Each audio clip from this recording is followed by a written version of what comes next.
악기의 장점은 뭘까요? 큰 건 이거예요. 혹시 오래된 교회 들어가 본 적 있으세요? 바이올린에 대해 궁금한 내용 있으시면 언제든지 댓글로 남겨주세요.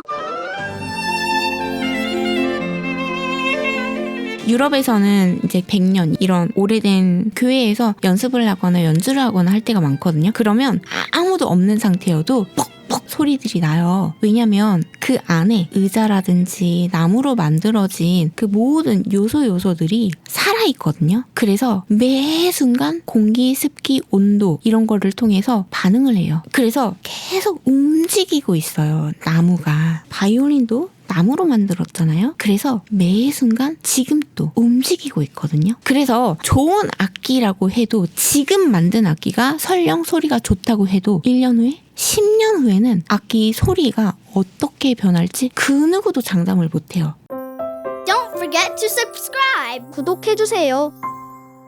그러기 때문에 지금 18세기에 만들어진 이런 과르네리 같은 악기는요. 이미 수세기 동안 족보가 있잖아요. 어떤 음악가의 삶을 대표할 만한 업적을 남긴 악기들이에요.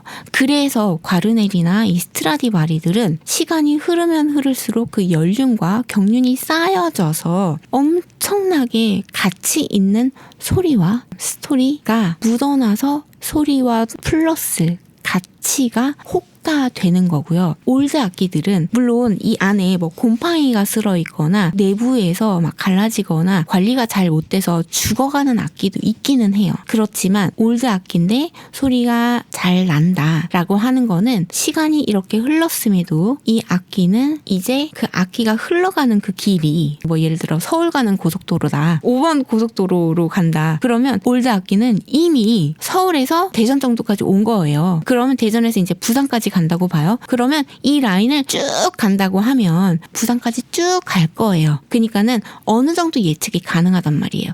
그래서 올드 악기는 좋은데 현대 악기는 지금 너무 소리가 좋아요. 그래서 길이 막 삐까뻔쩍해요. 근데 막 서울에서 출발했단 말이에요. 용산에서 이제 고속도로를 타야 돼요. 근데 고속도로로 잘 갈 것 같긴 한데 아직 톨게이트를 안 지났기 때문에 얘가 가다가 밀려가지고 아니면 가다가 중간에 정말 좋은 길이긴 하지만 유리파편이 나 있는 도심 도로를 달리다가 차에 펑크가 났어요. 그러면 톨게이트도 못 가고 훼손되겠죠. 그럼 이 악기는 부산까지 가기가 힘들 거예요.